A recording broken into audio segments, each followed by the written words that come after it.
Bien.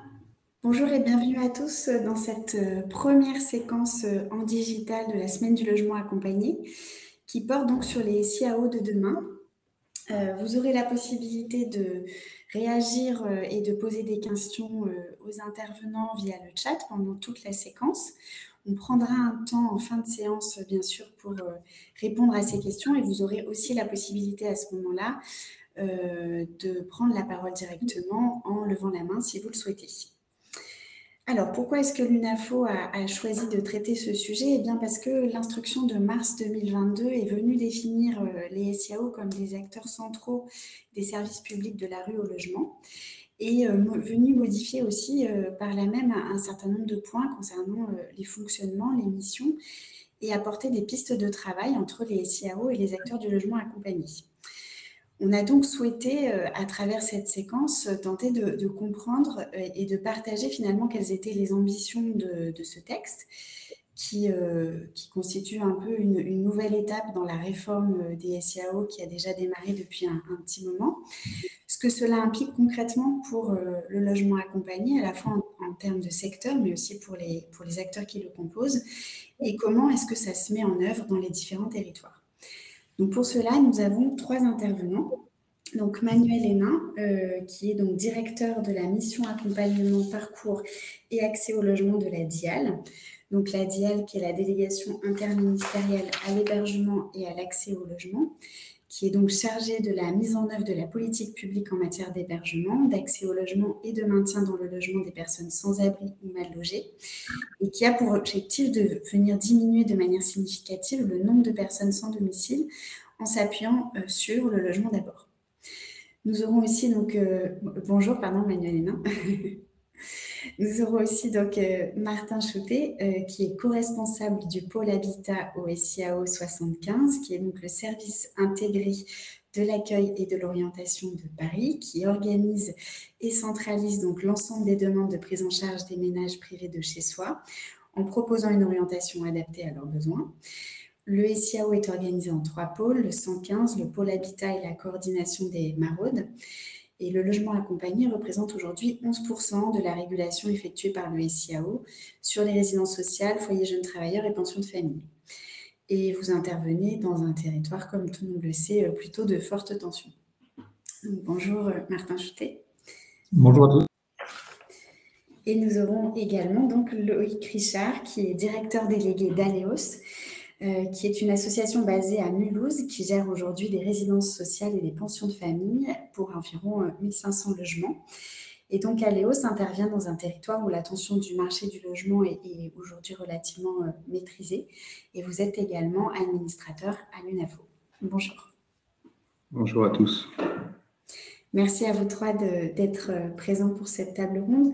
Donc, comme je l'indiquais effectivement en préalable, la nouvelle instruction de mars 2022 prévoit, je cite, que les SIAO deviennent les clés de voûte du service public de la rue au logement. Le texte précise que les SIAO deviennent des opérateurs de services publics, mais aussi des opérateurs opérationnels partagés de la politique du logement d'abord et apportent un certain nombre de changements en termes de gouvernance, avec la mise en place d'un comité stratégique partenarial, par exemple, mais aussi des évolutions sur les missions, avec notamment des missions orientées sur le suivi des parcours résidentiels.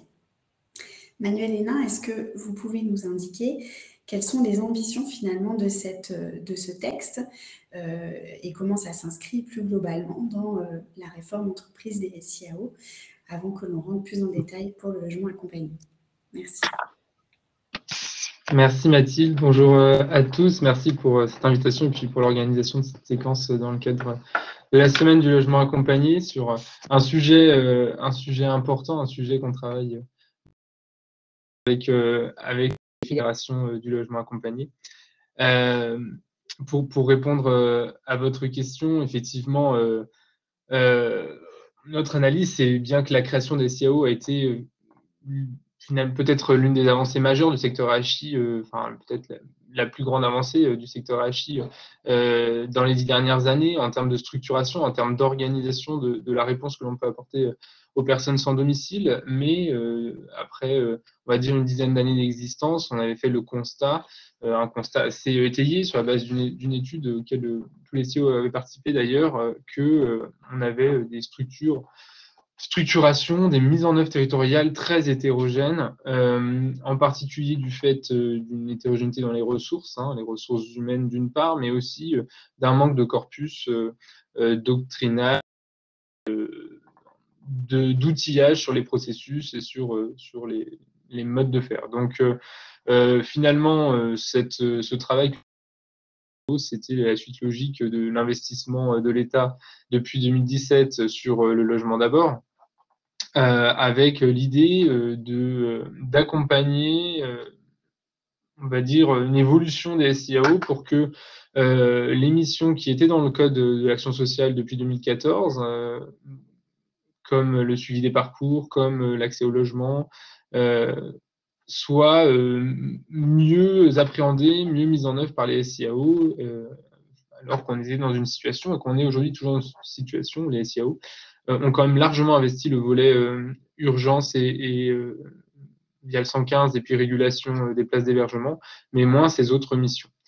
Donc ce travail que l'on a mené collectivement, c'est l'horizon stratégique pour les SIAO avec des ambitions de service public, par exemple le fait de pouvoir apporter systématiquement une évaluation sociale aux personnes que l'on repère et ne pas conditionner cela à une prise en charge dans l'hébergement, par exemple. Donc, organiser nos ressources pour pouvoir faire cette évaluation qui est une première étape d'un parcours d'accompagnement. Le fait aussi de poser l'orientation à le logement comme finalement la solution à étudier par défaut et de laisser les autres solutions comme des solutions justement de défaut derrière. Et puis, par exemple, le suivi de parcours aussi, sur lequel on a essayé d'outiller un petit peu ce qu'on entendait par là. C'est effectivement une qui a été menée sur cette ambition stratégique, sur la déclinaison opérationnelle avec un guide d'accompagnement aussi que l'on veut aussi évolutif. Et puis, deuxième grand aspect de la circulaire, de l'instruction, c'est la gouvernance, effectivement, avec l'enjeu de mettre une gouvernance qui reflète le partenariat nécessaire pour construire une réponse collective aux personnes sans domicile et une réponse orientée vers le logement. Et donc, évidemment, d'ouvrir beaucoup plus systématiquement la gouvernance aux acteurs du logement, que ce soit le logement adapté ou le logement social. Voilà, donc un peu en quelques mots l'ambition que nous avions et que nous avons toujours à travers ce travail. Merci. Côté SIAO, Martin Choutet, du coup, comment vous percevez cette ambition? Quels sont les enjeux pour vous? Merci Mathilde. Alors, ça ne vous étonnera pas, mais des choses essentielles viennent d'être dites sur le rôle du SIAO et donc ce qu'on essaie de mettre en œuvre. C'est vrai qu'il y avait traditionnellement une attention très forte sur le rôle du SIAO en régulation, c'est-à-dire à l'entrée des différents dispositifs d'hébergement ou de logement d'insertion. Ce rôle, il est évidemment absolument essentiel. Il consiste à recevoir toutes les demandes, donc à travers cet outil SIAO qui permet vraiment d'être un peu un guichet unique pour que l'ensemble des travailleurs sociaux d'un territoire puissent transmettre les demandes et être traités par le SIAO. Et le SIAO ayant par ailleurs l'intégralité des places disponibles et pour permettre la meilleure orientation possible et la prise en compte des priorités. Alors c'est sûr que sur Paris, c'est un enjeu difficile compte tenu de l'ampleur des difficultés rencontrées par les personnes en situation précaire. Et Mathilde, vous le rappeliez en introduction. Et pour donner quelques repères, on dispose de 44 000 places et 10 000 personnes aujourd'hui sur nos listes d'attente, donc qui ont une demande à jour portée par un travailleur social et qui attendent de rentrer dans le dispositif pour la moitié d'entre eux et pour la moitié d'entre eux qui attendent une évolution au sein, par exemple, des personnes qui seraient en résidence sociale et qui attendraient du logement ou des personnes en hébergement qui souhaiteraient entrer en résidence sociale. Donc, voilà, premier aspect sur l'entrée dans les dispositifs, la difficulté de prioriser quand on se retrouve face à des situations qui sont très multiples, mais très souvent nombreuses à être aussi tragiques et difficiles les unes que les autres. Donc parfois un sentiment un peu d'inéquité, c'est-à-dire qu'on est encore loin d'un service public qui garantit qu'à situation égale, il y a réponse égale. Nous, notre constat sur le terrain, c'est qu'à situation similaire, on apporte des réponses différentes. Non pas parce qu'on le souhaiterait, mais tout simplement parce que les places disponibles ne nous permettent pas aujourd'hui d'être dans un traitement complètement équitable. Et pour reprendre d'ailleurs une illustration des difficultés posées par cette priorisation, on a tous entendu récemment l'attention mise par les pouvoirs publics pour qu'aucun enfant ne soit à la rue, et on ne peut que saluer cette démarche et vouloir qu'elle soit réellement opérante, et on sera mobilisé pour qu'elle soit réelle sur le terrain. En revanche, ça ne peut en aucun cas être une façon d'accepter implicitement que des adultes isolés soient à la rue cet hiver et l'été prochain, je veux dire en toute saison. Donc, quelque part, il y a un enjeu à ne pas banaliser et s'adapter à ces situations-là. Deuxième grand enjeu que je vois, c'est bien cette question de la sortie des dispositifs dont a parlé Manuel il y a un instant. C'est pour nous effectivement un sujet majeur. Pour l'illustrer sur le territoire de Paris, aujourd'hui, on identifie 3200 ménages, c'est-à-dire 5600 personnes, qui sont dans les dispositifs que nous régulons, hébergement, logement temporaire, place d'hôtel, mais aussi parfois des dispositifs annexes, puisqu'on intervient aussi sur des sorties de CADA, des sorties de CPH, des sorties d'appartements de coordination thérapeutique, des personnes qui ne relèvent plus que du logement social. Et là encore, un travailleur social nous a envoyé une évaluation et nous a dit cette personne, elle n'a plus rien à faire dans notre dispositif, elle relève du logement de droit commun. Et quand je vous dis, voilà, 5600 personnes, c'est énorme, et quand on met ça en parallèle aujourd'hui en attente, on se dit qu'il y a évidemment importance de faire, entre guillemets, coup double, c'est-à-dire à la fois de permettre à ceux qui sont prêts d'accéder au logement social et à ceux qui attendent les places occupées finalement indûment à pouvoir entrer dans le dispositif. Voilà. Donc l'enjeu derrière tout ça, c'est que le logement d'abord ne soit évidemment pas qu'un slogan, mais bien mis en pratique. Et on ne manque pas de challenge, puisque pour illustrer encore une fois sur l'Île-de-France, on a parfois des blocages à l'accès au logement social qui ne nous semblent pas acceptables, et des politiques publiques qui ne sont pas toujours cohérentes dans la mise en œuvre de ce qui a été voté, de ce qui est dans la loi. Je prendrai juste deux exemples. Le DALO, où on a aujourd'hui en Île-de-France 45 000 ménages qui ont été reconnus comme une situation prioritaire et urgente et qui sont toujours en attente de logement social. Et puis, on a un sujet très particulier qui nous concerne tous aussi sur l'accès au logement social des ménages du premier quartile, c'est-à-dire les ménages les plus pauvres, qui aujourd'hui, en Île-de-France, ont moins de 14% des attributions, alors que la loi exigerait 25%. Donc, on a des vrais défis collectifs.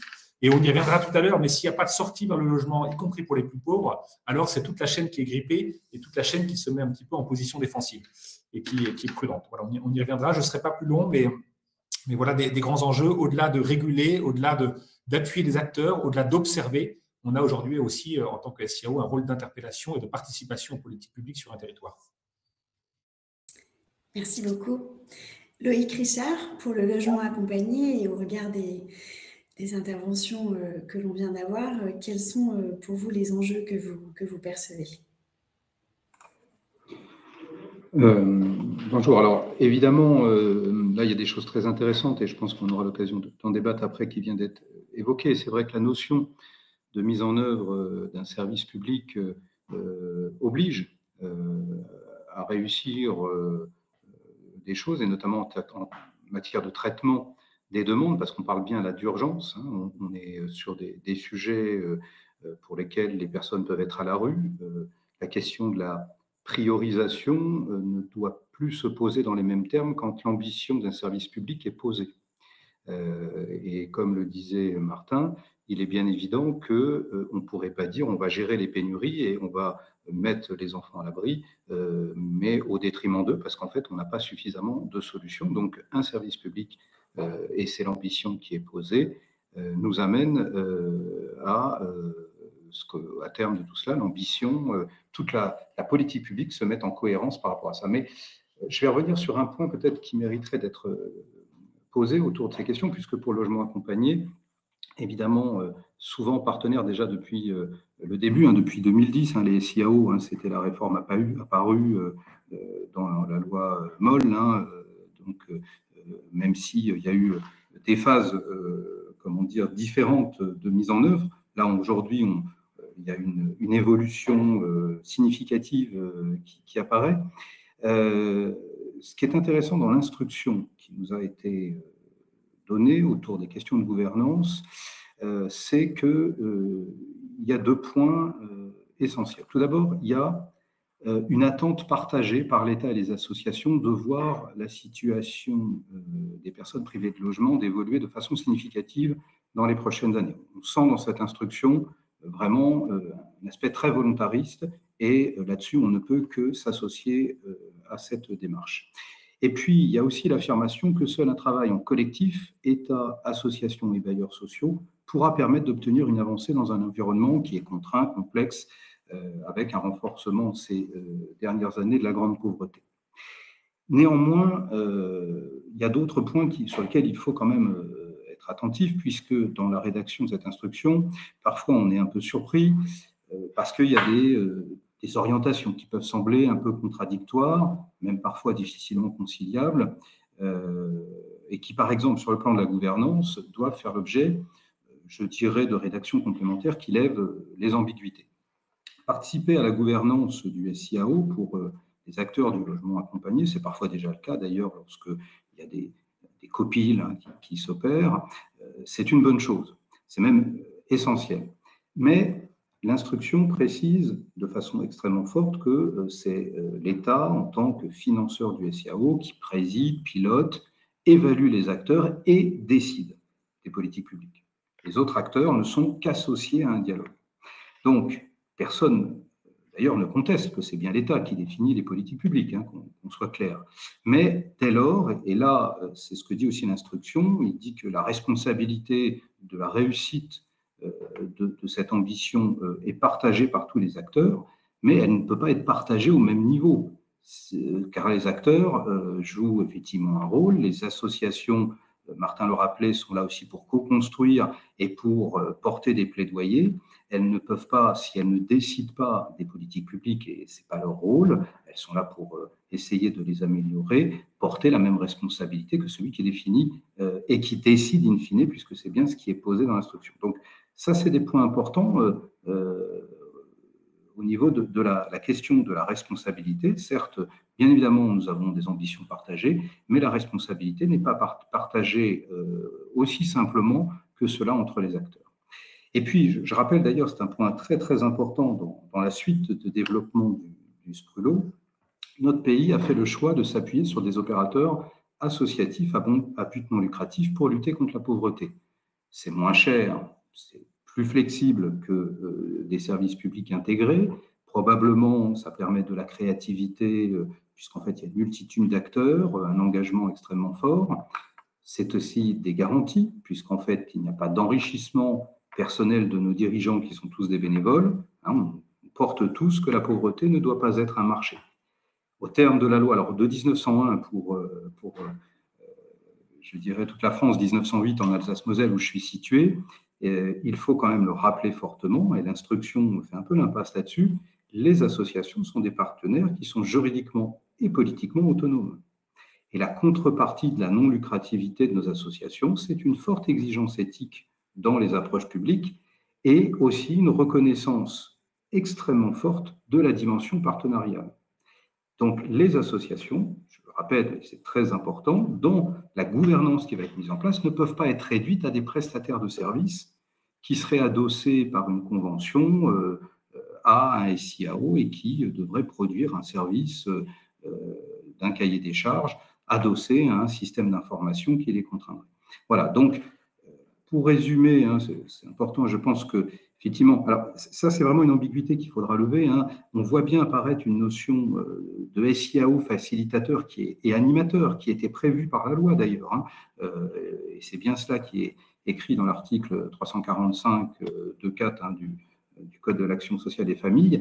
Mais on voit poindre peut-être, hein, et il ne faudrait pas que ça soit finalement le souhait, un SIAO plus hiérarchique, contrôleurs qui sanctionnent même éventuellement les associations, parce que là, ça ne fonctionnera pas, parce que nous sommes des acteurs autonomes et qu'on travaille en partenariat et non pas dans une... Il faut que la confiance soit là. Donc, pour résumer, des ambitions partagées, des points de convergence sur lesquels nous pouvons bâtir des partenariats ambitieux, mais une posture partenaire qui doit être construite sur l'animation, la mise en relation et la confiance entre les acteurs. Merci. Alors plus spécifiquement sur la question du logement accompagné maintenant, vous l'avez indiqué, Manuel Hénin, l'instruction prévoit un accès au logement pérenne comme une priorité, enfin prévoit que cet accès au logement pérenne devienne une priorité, et pour cela que soit facilité l'accès et le lien, notamment avec le logement accompagné, en plaçant le SIAO davantage dans un rôle de recensement et d'orientation sur le contingent préfectoral. Je me tourne à nouveau vers Loïc Richard, cette fois sous votre casquette de dirigeant d'Aleos. Qu'est-ce que ça implique pour une association comme Aleos, ce que prévoit cette instruction? Oui, alors, beaucoup de choses, hein, évidemment. Hein, donc, je vais essayer de me focaliser sur quelques points, mais les principes qui sont énoncés dans l'instruction soulèvent, je dirais, quatre grands domaines, à mon avis. Tout d'abord, qu'il va falloir organiser sur le terrain et concrètement.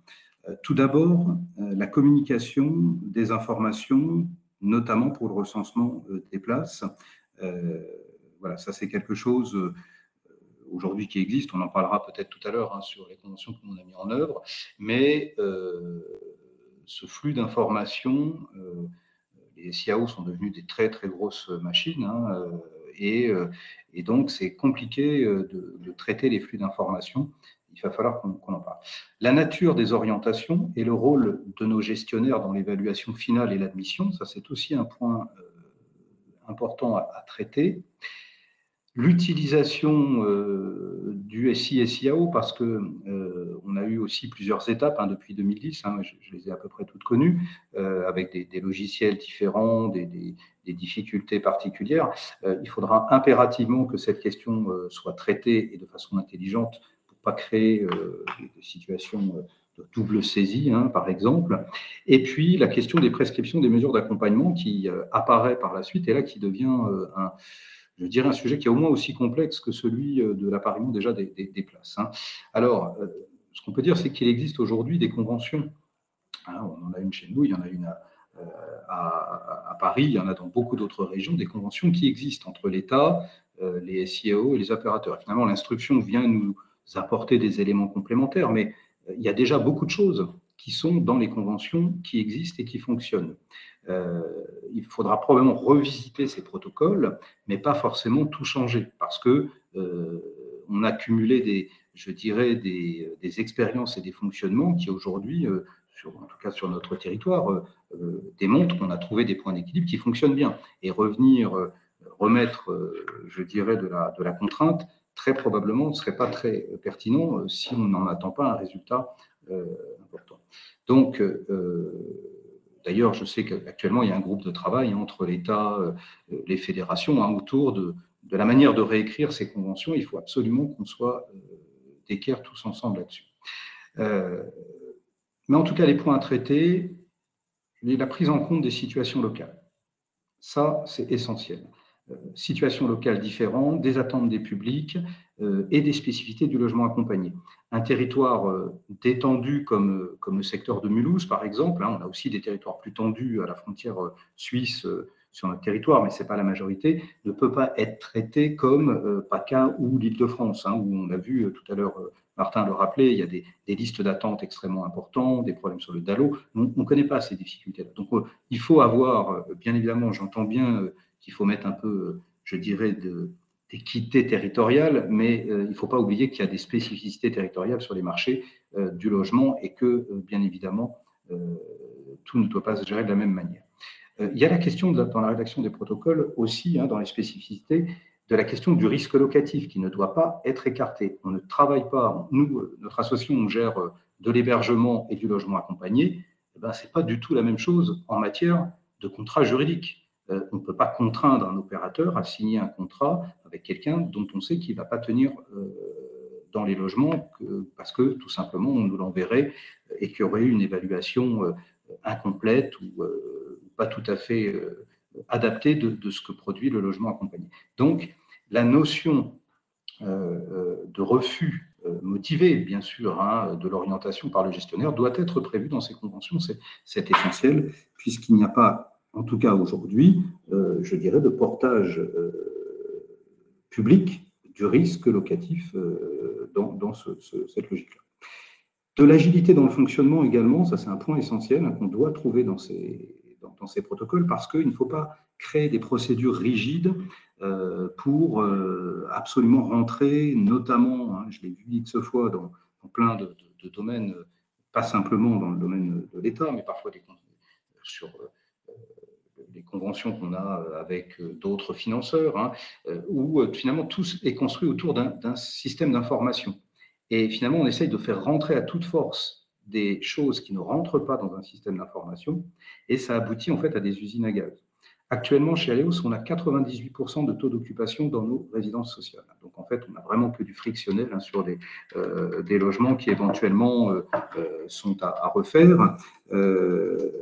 Et donc, il faut savoir que si on avait des rigidités qui apparaissaient dans les protocoles, ça serait perdant pour tous. L'association aurait de la vacance, les pouvoirs publics n'optimiseraient pas l'outil que nous représentons, et les publics attendraient puisqu'on aurait des logements vacants. Donc ça, il faut absolument l'éviter. Et aujourd'hui, on y arrive, et notamment par un certain nombre de souplesses. Et puis, je donne un exemple. Par exemple, on accueille parfois des personnes qui viennent directement de la rue, parce qu'on nous les oriente par un CCAS. Elles dorment à la rue, elles dorment dans leur voiture. Ces personnes-là, on fait une évaluation en urgence et on peut, si on a une place, les intégrer directement dans la résidence sociale. Ça arrive régulièrement. Eh bien, il faut pouvoir inscrire a posteriori ces personnes dans le SIAO, dans le SI, et pas passer par, je dirais, on va vous donner un ticket et vous allez attendre de passer en commission 1, 2, 3 fois, et en attendant, alors qu'on a une solution immédiate et qu'on est dans une situation d'urgence. Donc l'intelligence et la réactivité qu'on a aujourd'hui, elle ne doit pas être bloquée par des procédures. On serait très content de dire, voilà, on a une super procédure, on appuie sur un bouton et tout est réglé, mais tout ne rentre pas dans un SI.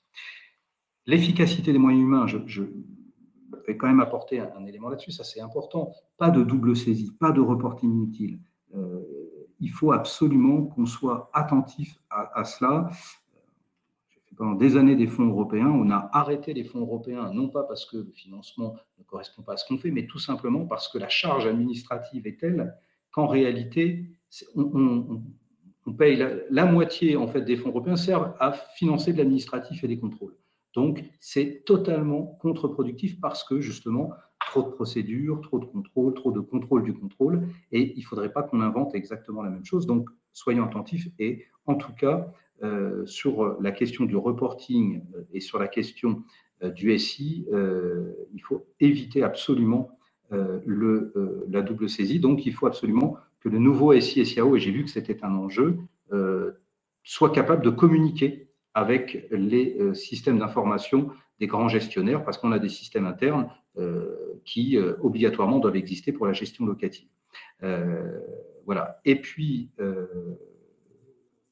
ne pas oublier que, et ça c'est une nécessité dans l'utilisation des moyens humains, sur la question de l'accompagnement, que selon les constructions locales des associations, l'accompagnement social n'est pas systématique dans les résidences sociales.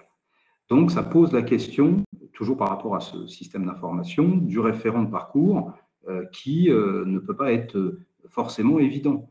Et puis, s'il est extérieur, parce que parfois, il n'y a pas d'accompagnement dans les résidences sociales dans certains territoires, nous, on a la chance d'en avoir, mais il n'y en a pas partout, et bien dans ce cas-là, si c'est un opérateur extérieur, comment il accède au bâtiment?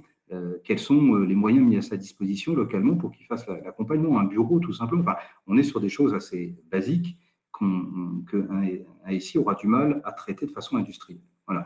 Donc, juste avant de conclure sur ce point, quand même, se dire que l'hébergement, c'était presque le plus simple à traiter parce qu'en réalité, tout est normé dans l'hébergement. CHRS, CADA, CPH, c'est normé quasiment à 100% par l'État. Et puis, si ça ne l'était pas, avec les évaluations internes et externes que nous avons faites depuis des années, nous avons finalement des schémas qui sont assez proches. Et le résultat, c'est que c'est assez simple de faire rentrer un système normé, mais il est normé parce qu'il est financé à 100% par l'État, dans toutes ses dimensions, dans un système d'information. Quand on passe sur du logement et du logement accompagné, c'est un dispositif qui n'est pas financé ou très peu financé par l'État. Il y a juste la GLS, mais, et y compris sur la construction des résidences sociales. Aujourd'hui, l'aide à la pierre, c'est 20% en réalité des constructions, donc du montant des constructions. Donc en réalité, on est sur un système très peu normé et donc où les solutions, ou les évolutions de chaque association dans le territoire aboutit à des situations différentes. Et il ne faut absolument pas qu'un système d'information ou qu'un protocole, je dirais, trop focalisé sur une situation donnée, en fait, ne soit pas applicable ailleurs. Donc, il faut vraiment une approche au cas par cas. De la confiance, du dialogue dans la co-construction, c'est par là qu'on arrivera à intégrer tous ces éléments particuliers du logement accompagné. J'ai été un petit peu long, mais il y avait quand même beaucoup de choses à dire sur ces questions pour le logement accompagné. Manuel Hénin, plusieurs questions et réactions bien sûr aux propos de Loïc Richard. Première question autour justement de ces protocoles et conventions. Donc effectivement, comme le disait Loïc Richard, il existe déjà un certain nombre de protocoles dans différents territoires ou de conventions. L'instruction prévoit une généralisation de ce type de démarche. En parallèle, ou peut-être pas en parallèle d'ailleurs, la DIAL a mis en place un groupe de travail pour travailler sur une convention type entre opérateurs SIAO et services de l'État sur la gestion du contingent préfectoral. Est-ce que ces différentes démarches ont bien le même objet? Et puis, quel est le calendrier de mise en œuvre prévu? Et puis, en termes de contenu, comment est-ce que effectivement on tient compte du fait que dans les territoires, les situations peuvent être différentes sur les différents points qu'a pu évoquer Loïc Richard? Bon, je suis globalement d'accord avec, en tout cas, d'accord avec beaucoup de choses que Richard a dites. Bien sûr, alors sur la question mais je reviendrai dans le cours de mon déroulé, si vous voulez bien, mais sur la question de ces protocoles, de ces conventions. Vous demandez éventuellement la différence entre des protocoles qui existeraient déjà ou les protocoles mentionnés dans l'instruction et puis le travail sur une convention type. J'ai envie de dire un outil ou un autre. Ce qui compte, c'est surtout là où on veut aller et ce qu'on veut faire ensemble. Ce qu'on veut faire ensemble, c'est assez clair, c'est la politique du logement d'abord. C'est assez clair, mais il faut quand même se mettre d'accord sur ce que ça veut dire. On l'a bien mis dans l'instruction, accélérer l'accès au logement pour toutes les personnes qui sont en droit administratif d'accéder au logement, en évitant au maximum les étapes intermédiaires. Je pense que les résidences sociales ont tout leur rôle à jouer dans cette politique publique, non pas comme des périodes probatoires avant l'accès à un logement pérenne, mais comme des solutions fait à des besoins à différentes étapes de la vie ou de différentes étapes de parcours résidentiel pour des personnes, que ce soit des jeunes, des personnes en mobilité, des personnes des cohabitations en séparation qui ont besoin d'un temps pour se poser avant de repartir sur un autre projet. Et puis des personnes en difficulté sociale qui, là aussi, souhaitent se projeter d'abord sur quelque chose de plus temporaire. Voilà. Bon. Les résidences sociales, elles ont cette souplesse qui est vraiment très précieuse pour la politique publique et puis pour les personnes en milieu et pour les territoires aussi pour s'adapter en permanence aux besoins des territoires. Donc ça c'est clair et on veut vraiment réinvestir le sujet des résidences sociales. On y travaille depuis plus d'un an avec les partenaires, avec une feuille de route ministérielle, etc. Alors, pour revenir à cette question du service public qui a été évoquée par Martin et Loïc, qu'est-ce qu'on entend par service public de l'art du logement? Qu'est-ce qu'on entend par service public? Finalement, la différence entre un service public et une des différences peut-être entre un service public et puis une vision et la situation actuelle, en tout cas, ce qu'on cherche à apporter comme plus-value, c'est apporter plus de cohérence dans la réponse publique, dans la réponse collective. Donc, de progresser par rapport à une situation actuelle quand même qui est assez atomisée, dans le secteur du logement adapté, c'est-à-dire on a beaucoup d'acteurs, c'est la richesse que j'évoquais, mais une coordination, une inscription, à mon sens, dans des parcours qui, en tout cas, dans une réponse collective au service de parcours de personnes qui n'est pas si claire que ça. Quand même, le logement adapté, que ce soit d'ailleurs les résidences sociales ou l'intermédiation locative, se retrouve qui a été organisé assez fortement depuis 2010 par le SIAO, et secteur du logement social qui lui aussi très organisé, avec le numéro unique, avec beaucoup de réglementations sur les attributions, etc. Le logement adapté, il échappe un petit peu quand même à cela. Alors, je le dis sans, voilà, c'est pas une critique en tant que telle, mais je pense que le secteur du logement adapté a gagné et les personnes elles-mêmes ont à gagner à ce que le secteur du logement adapté se raccroche à une forme, non pas de régulation et de contrôle, mais bien de coordination avec les autres acteurs de l'habitat, de l'hébergement, du logement. Donc le service public, et d'ailleurs, pour rebondir sur ce que disait Loïc Richard, là où je ne suis pas totalement d'accord, c'est que le secteur de l'hébergement est très peu normé. Le secteur de l'hébergement est très peu normé, que ce soit en termes de projet social, en termes de prestations, en termes de taux d'encadrement des personnels socio-éducatifs par rapport au nombre de personnes accueillies. Non, le secteur de l'hébergement est extrêmement diversifié, extrêmement hétérogène lui-même. C'est d'ailleurs un problème sous plein d'aspects. Et la régulation des places n'a pas été non plus forcément une chose évidente, quelque chose qui a coulé de source. Peut-être que Martin pourra en témoigner, mais c'était pas. Et encore aujourd'hui, il y a des discussions entre les SIAO, entre les structures d'hébergement. Il y a parfois des refus d'orientation par les structures. Voilà, il y a encore du dialogue. Je veux dire, les choses sont pas non plus totalement différentes, à mon avis, que la situation du logement adapté aujourd'hui. Alors, qu'est-ce que ça veut dire un service public dans cette perspective? Finalement, c'est bien de partager les responsabilités, comme on le dit tout à l'heure, au sein d'une gouvernance. Et donc, finalement, ce qu'on promeut là avec la gouvernance partagée, c'est bien que tous les acteurs puissent prendre part à la décision collective les acteurs du logement accompagné également. Avec une situation où quand même les SIAO sont traditionnellement, historiquement, plutôt portés par les acteurs de l'hébergement. Donc là, vraiment, on souhaite que le logement adapté soit bien représenté dans le processus de décision collective autour des SIAO.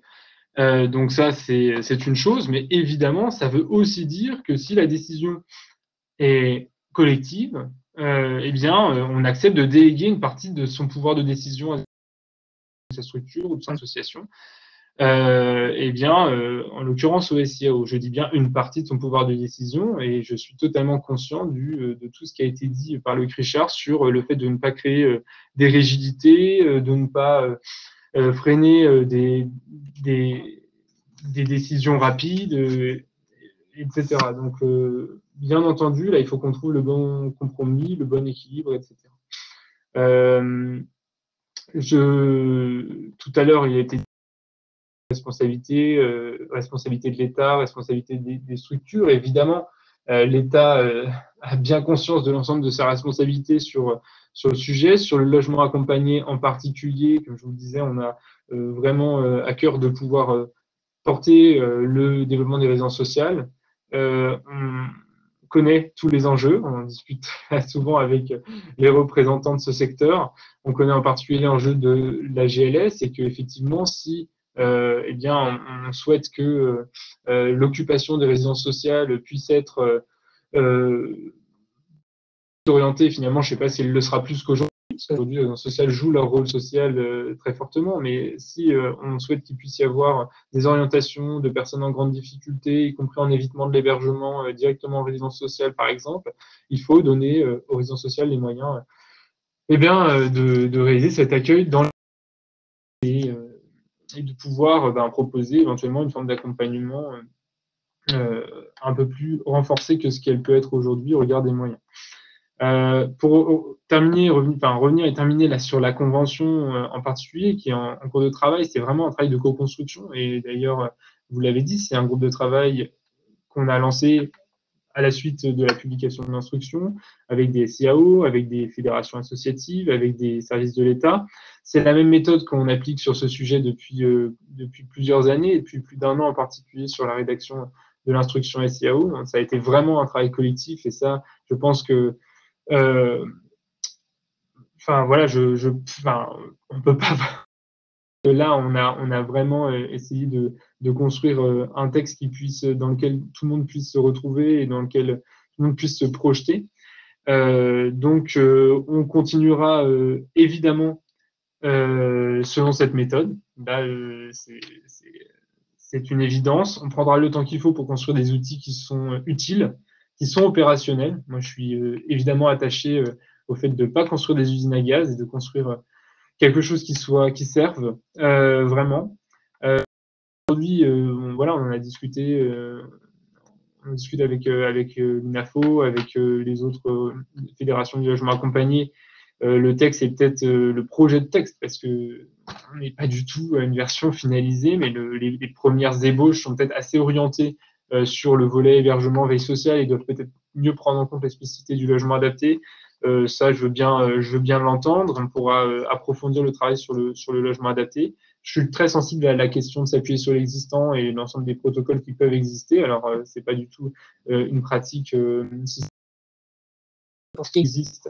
Je suis très sensible à l'idée de pouvoir recueillir ce qui fonctionne pour s'en inspirer, mais on assume aussi l'ambition finalement de faire des modèles et de fixer des éléments obligatoires, des figures imposées, pour quand même proposer un petit peu d'harmonisation. On a beaucoup tendance à se plaindre de l'inéquité face aux services publics avec des modes d'action très hétérogènes qui entraînent aussi de la difficulté de lisibilité dans les fonctionnements entre les territoires. Donc, on ne peut pas, au nom de la souplesse, de l'autonomie locale, etc., aussi refuser. Alors voilà, je ne dis pas du tout que c'est ce que vous essayez de dire, Monsieur Richard, mais je pense qu'on a aussi à gagner à parfois poser un modèle avec de la souplesse territoriale, avec de la capacité d'adaptation, évidemment au regard des réalités locales. Merci.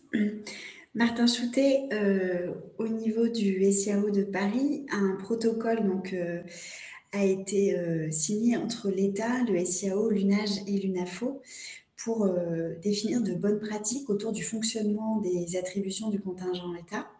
Est-ce que vous pouvez nous en dire plus sur le contenu de ce protocole, de son fonctionnement, et puis peut-être nous indiquer, avec un peu de recul maintenant, ce qui vous semble bien fonctionner et ce qui nécessiterait peut-être de retravailler quelques pistes d'amélioration? Bien sûr, merci. Alors d'abord, pour resituer dans le contexte, donc le SIAO de Paris gère en délégation des services de l'État la part du contingent préfectoral dans les résidences sociales, foyers logement du territoire de Paris. Alors c'est un parc qui est effectivement très important pour nous. Alors quantitativement, il faut remettre là aussi dans le contexte, ça reste relativement mesuré, c'est-à-dire que je disais tout à l'heure qu'il y a 44 000 places qui sont régulées par le SIAO de Paris. Concrètement, il y en a 11% qui concernent les foyers logements dans leur ensemble, un peu plus de 5 000 places. Et on en a à peu près autant dans l'IML sur de l'hébergement en diffus, intermédiation locative, et puis 80% qui se partagent à part égale entre des prises en charge hôtelières et des prises en charge en centre d'hébergement. Donc, on voit bien que le logement d'insertion, sur le plan quantitatif, si on se résume et si on se limite au contingent de l'État, a encore aujourd'hui une part qui nous paraît assez limitée dans l'ensemble des places dont dispose le SIAO. Et à vrai dire, ce n'est pas représentatif de la qualité de ce parc qui nous paraît très intéressante. Parce que c'est un parc qui souvent respecte mieux à la fois l'intimité, l'autonomie des personnes et finalement leurs désirs. Voilà, l'histoire a permis que de nombreux foyers logements soient créés sur ce territoire parisien et avec globalement, et après un certain nombre de réhabilitations, une offre de qualité qui est vraiment très appréciée. Si on regarde de façon plus précise, on voit que finalement, sur l'ensemble des foyers logement, on a quand même une très grosse partie résidence sociale, c'est 70% de nos places, puis foyer de jeunes travailleurs, 20%, et pensions de famille, 10% des places. Alors, le premier constat là-dessus, ce serait que la part des pensions de famille est encore un peu faible sur l'ensemble de ce parc en foyer logement. En tout cas, pour nous, c'est là où il y a le plus de tensions, là où l'écart entre la demande et l'offre est le plus fort, c'est bien sur la question de l'accès aux pensions de famille. Elles n'ont pas été directement concernées par le protocole dont je vais vous parler, parce que les problématiques sont en général assez différentes. Voilà, j'y reviendrai si besoin, mais on s'est plutôt concerné sur l'accès aux foyers de jeunes travailleurs et résidences sociales, là où nous apparaissaient les difficultés les plus importantes. Alors, ces difficultés, elles étaient d'abord, de notre point de vue, liées au refus des gestionnaires d'admission d'un certain nombre de personnes qu'on orientait. Pour prendre des exemples concrets de motifs de refus, ça a pu être le niveau de ressources qui était jugé insuffisant par le gestionnaire, l'insertion professionnelle qui a pu être exigée alors qu'elle ne nous semblait pas une condition d'entrée, une carte de séjour qui allait expirer dans peu de temps et qui créait des incertitudes pour le gestionnaire, ou l'expiration de droits, par exemple à l'allocation retour à l'emploi.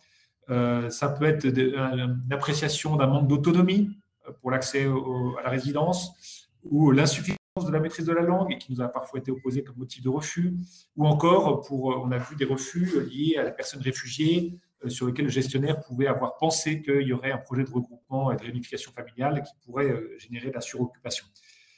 Ça, c'est quelques motifs de refus qui nous venaient régulièrement et qui créent régulièrement des formes de tension entre notre équipe au SIAO, chargée de réguler au mieux le contingent au nom de l'État en prenant en compte un certain nombre de priorités, c'est-à-dire les publics les plus vulnérables, notamment ceux qui sont à la rue ou sortant des dispositifs d'hébergement temporaire. Et donc, on était face à ces refus pour lesquels les gestionnaires avaient à chaque fois un certain nombre d'arguments et en tout cas, d'une certaine manière, un pouvoir de décision in fine. Sachant que ces motifs de refus étaient assez variables selon le fait que la résidence bénéficie d'un accompagnement sur site ASLL, Loïc en parlait tout à l'heure, ou pas. Et puis aussi selon les gestionnaires, voire selon les résidences.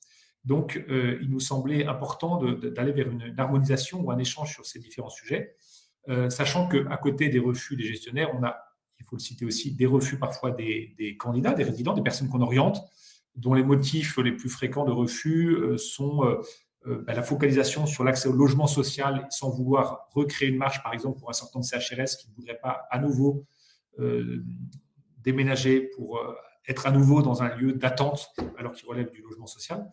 Des logements qui sont parfois trop petits ou parfois jugés trop chers par les candidats. Tout ça, ça nous a amené au fait qu'il y avait un certain nombre de reprises de logements dans des délais assez courts, puisque souvent, c'est seulement une semaine qui nous était donnée pour positionner un candidat et il suffisait que les échanges aient fait qu'entre le gestionnaire et le candidat traînent un peu. Et finalement, on arrivait vite au bout d'une semaine et assez souvent des reprises avec parfois jusqu'à 20% des logements repris sur une résidence. Cette situation, pour nous, elle était vécue un peu comme un constat d'échec et comme vraiment un frein à la mise en œuvre de nos missions d'orientation des personnes vulnérables qui ont besoin de l'accès à ces résidences sociales. Alors, on a commencé par discuter avec les gestionnaires un peu individuellement. On avait plutôt envisagé dans un premier temps, finalement, de faire une forme de protocole ou de charte de bonne pratique avec chacun des gestionnaires, en partant du principe qu'ils avaient des réalités différentes. Et finalement, c'est les gestionnaires eux-mêmes qui sont venus vers nous et qui nous ont proposé de travailler plutôt au niveau des fédérations.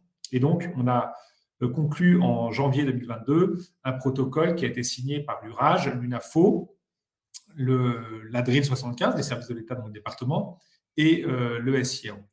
Il y a 3 volets dans ce protocole, un qui concerne les admissions, un deuxième sur le relogement des publics et le troisième sur la lutte contre la vacance. Alors, le premier, il touche vraiment à la question des admissions et on a senti le besoin commun donc de clarifier certains critères d'accès. Voilà, il nous paraissait, d'un point de vue partagé, que les critères d'accès aux résidences sociales ou aux foyers de jeunes travailleurs ne pouvaient pas être plus élevés, plus exigeants que les critères d'accès au logement social. Et c'est pourtant un certain nombre de réalités qu'on voit encore aujourd'hui sur le territoire parisien parfois.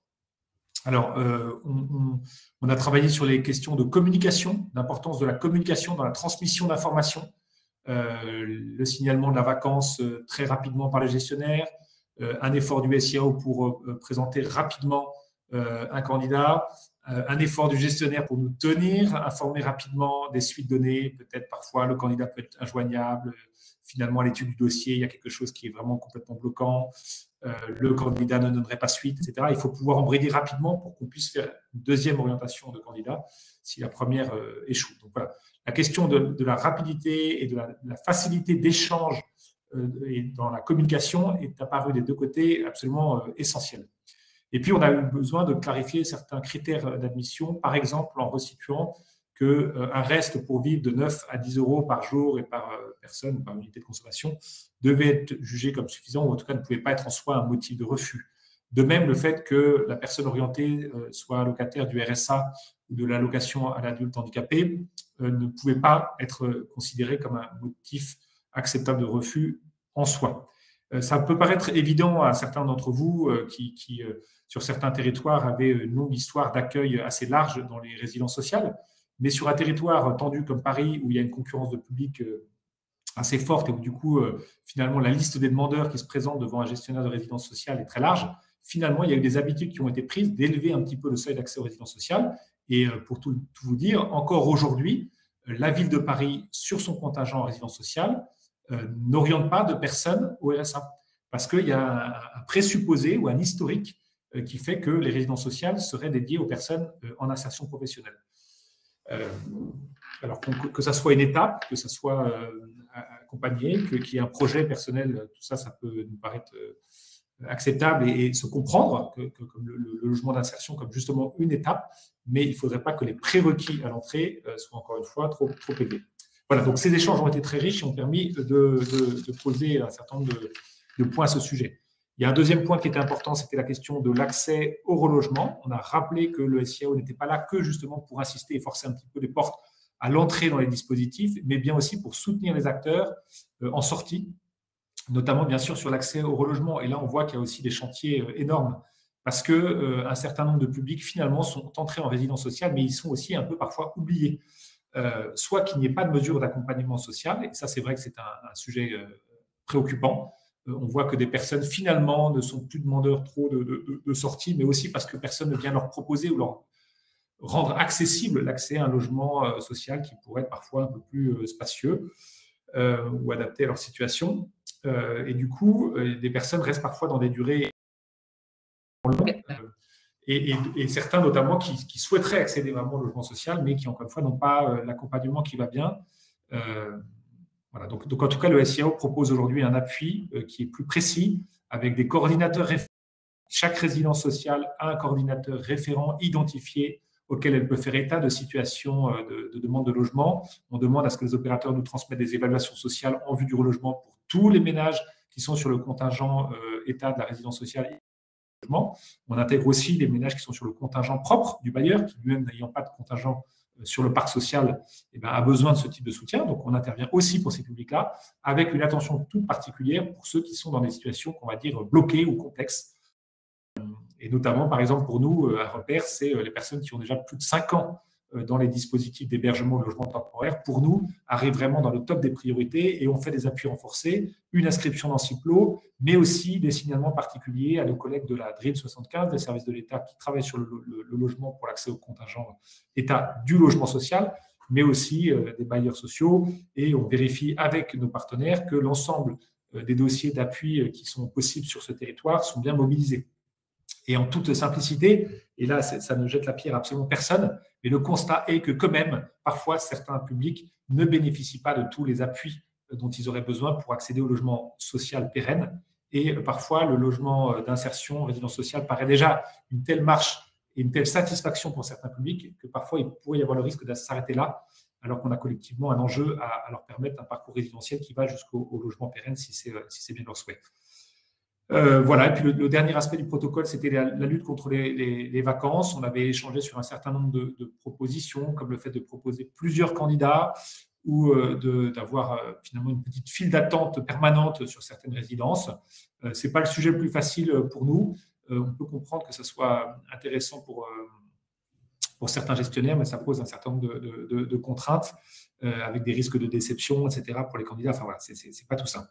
En conclusion, et j'en aurais fini, ce qui a été le plus intéressant peut-être sur ce protocole à ce stade, c'est vraiment de nous remettre autour de la table, de nous faire travailler les uns avec les autres, de mieux nous connaître, d'échanger, de sortir d'un dialogue parfois un petit peu de sourd ou de tension. Il faut se le dire quand même, on est parfois un petit peu en tension avec des gestionnaires. On ne se comprend pas toujours naturellement, donc il y a besoin d'un travail pour s'expliquer à différents niveaux, aux opérationnels, aux personnes plus en responsabilité, pour mettre un peu les choses sur la table et trouver des terrains d'entente, construire du commun.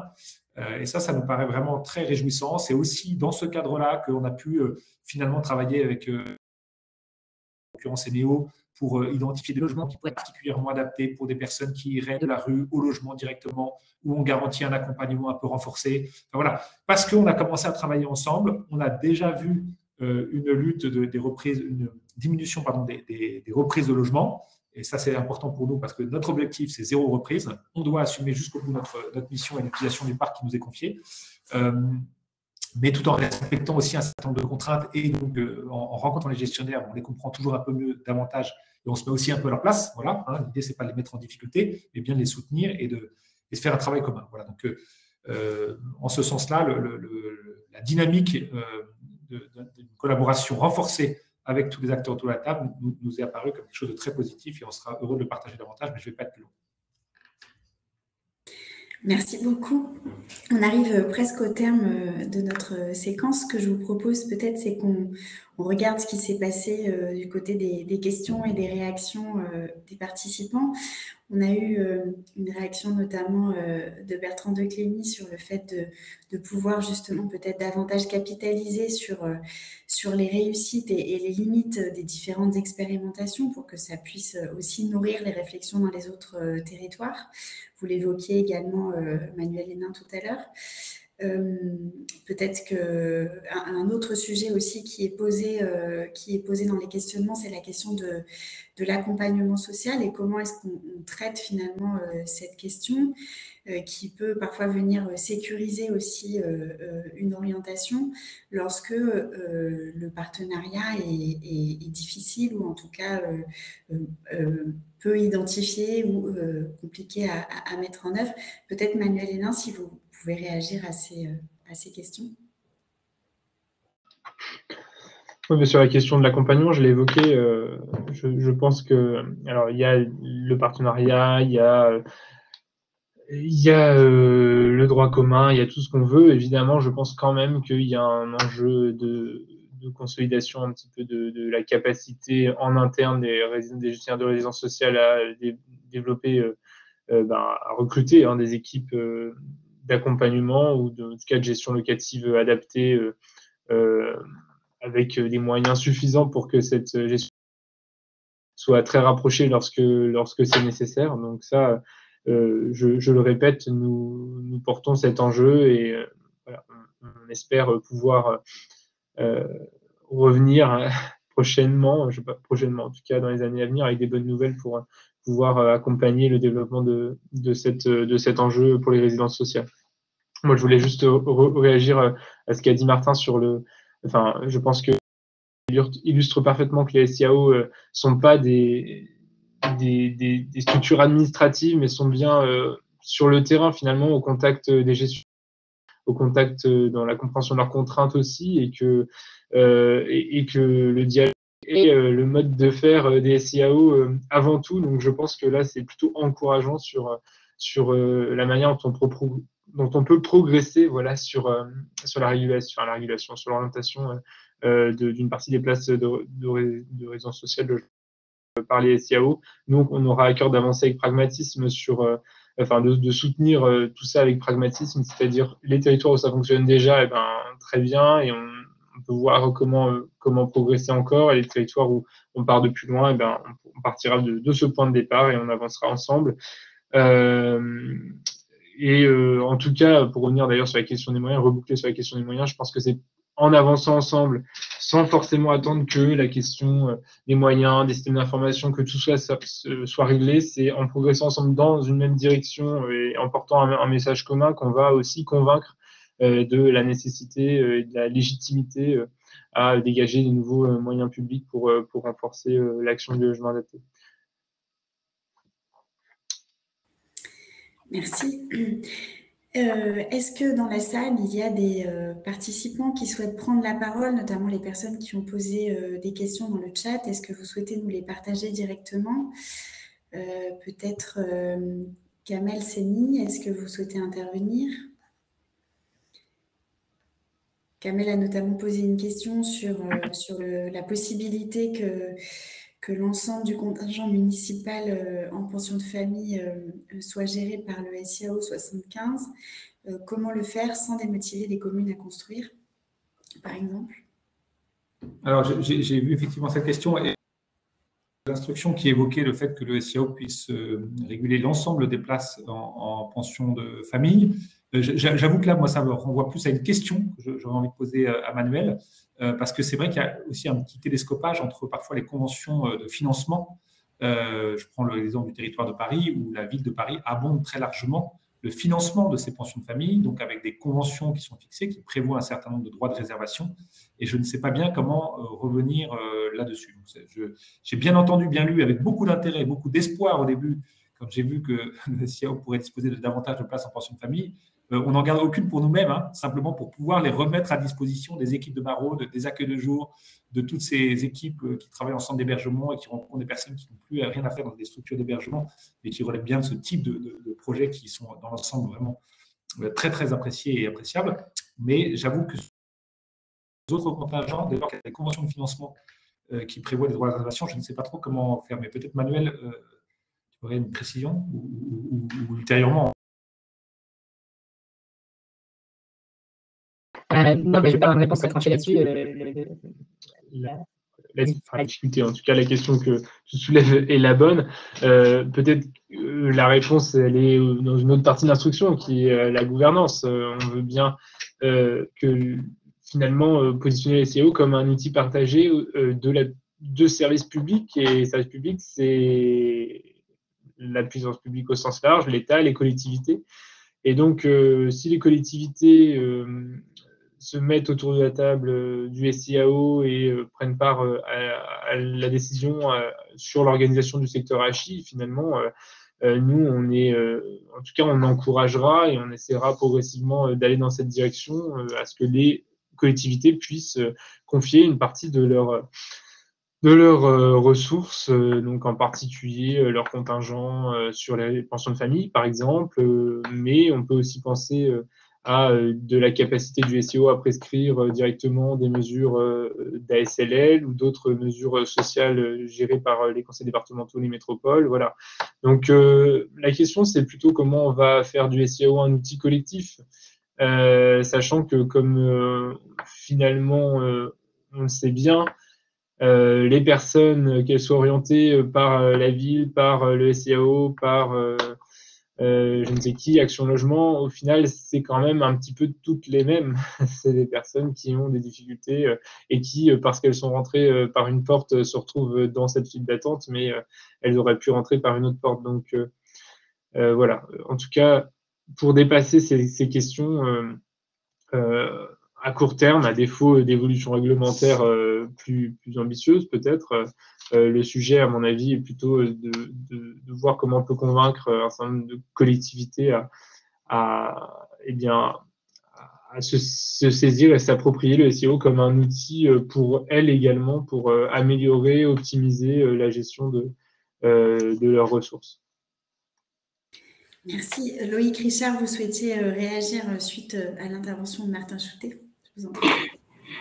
Oui, en fait, j'ai 2 points peut-être pour que le débat puisse avancer. Je dirais que tout d'abord, alors sur la question de la différence fondamentale entre l'hébergement en termes de cadrage et le logement accompagné, effectivement, on avait une petite divergence de vue, mais peut-être que ce qu'il faut expliquer, c'est que effectivement, quand on est sur du CPH, du CHRS, du CADA et autres, quand je dis que l'homogénéité a été quand même plus forte, c'est qu'on a vécu depuis 10 ans l'étude nationale des coûts, les groupes de services qui ont été mis en place, on a un dialogue de gestion, nos ETP sont cadrés, donc on sait qu'on a des ETP pour faire l'accompagnement et un nombre de places.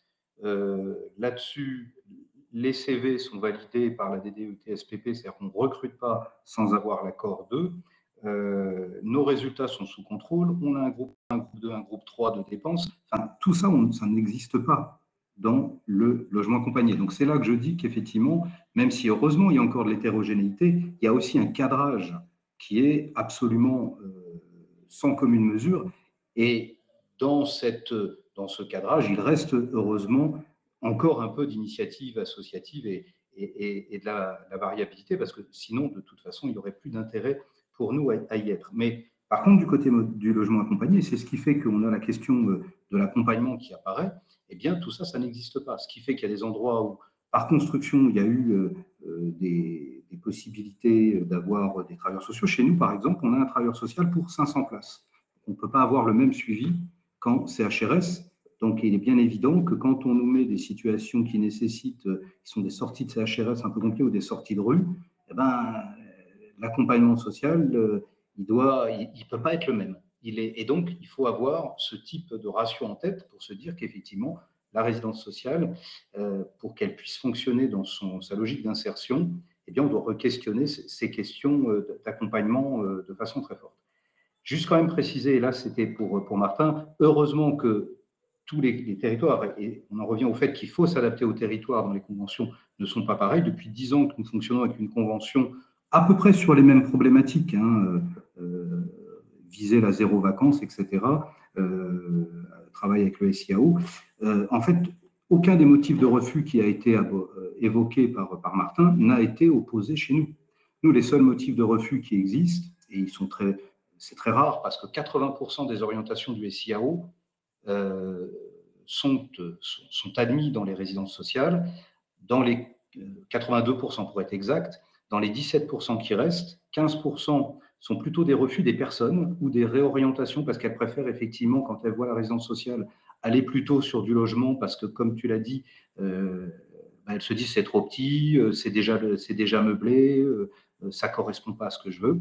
Et donc, il y a une petite partie qui est effectivement refusée, soit au motif que ça ne correspond pas au projet social, et vraiment pas, ou alors des problèmes de personnes qui ont, par exemple, commis des violences sur nos travailleurs. Et il n'est pas question que nous reprenions de force, sur un contingent préfectoral, des personnes qui ont parfois été dans des violences impossibles, quoi. Donc ça, voilà le genre de situation pour lequel on dit, ben non, c'est juste pas possible parce qu'on perd toute crédibilité et puis surtout, on met en danger nos salariés.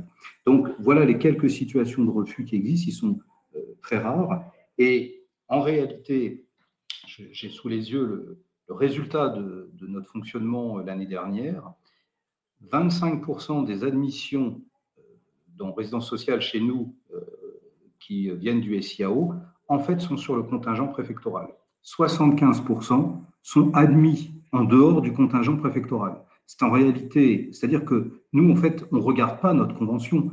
Toutes les orientations provenant du SIAO, nous essayons de les mettre en résidence sociale. Et le résultat, c'est que dans nos résidences sociales aujourd'hui, nous avons plus de 80% de personnes qui sont aux minima sociaux ou, en tout cas, et on est à 95% en dessous du seuil de pauvreté. Donc, c'est pour ça que notre rôle social, il est joué à 100%. Et c'est pour ça qu'on ne souhaiterait pas plus de rigidité, parce qu'en réalité, on le voit bien, entre une situation qui est l'histoire d'un territoire tendu et des situations qui sont probablement plus répandues géographiquement en France, de situations, on va dire, plus normales et de fonctionnement du marché du logement, la marche à faire pour progresser est très, très différente. Voilà, donc ça, c'est important de le poser. La situation parisienne ou d'autres grandes villes, elle existe et elle mérite d'être traitée, mais elle n'est pas quelque chose qui est absolument répandu de la même manière sur tout le territoire. Merci, merci beaucoup Loïc. On a un petit peu dépassé le temps prévu, mais c'est sans doute parce que ce sujet nécessite évidemment d'être encore bien échangé entre nous. Une dernière question en 30 secondes pour Manuel Hénin. Est-ce que vous pouvez nous indiquer quelles sont les fédérations qui participent aujourd'hui à l'élaboration des conventions, enfin des travaux sur les conventions types? et puis le calendrier prévu pour l'élaboration de ces documents. Il y a plusieurs groupes de travail et je crois que dans le groupe de travail en question sur la convention SIAO partenaire, c'est l'INAFO qui représente les fédérations du logement accompagné, me semble-t-il. Mais voilà, c'est pas non plus une représentation stricte, donc je vais pouvoir programmer une réunion de travail plus approfondie sur le volet logement adapté avec également la FAPI, l'UNAGE, de manière à ce qu'on progresse ensemble. Sur le calendrier, comme je l'ai dit, on prendra le temps qu'il faudra pour produire un document qui soit utile, opérationnel pour tous. On prendra le temps qu'il faudra avec quand même l'ambition d'avancer et de progresser assez vite en 2023. Merci. Merci à vous trois pour vos interventions. On arrive donc au terme de cette séquence. Merci pour vos interventions et merci aux personnes qui étaient connectées aujourd'hui. Merci. Merci à vous. Bonne journée. À suivre. À bientôt. À suivre donc.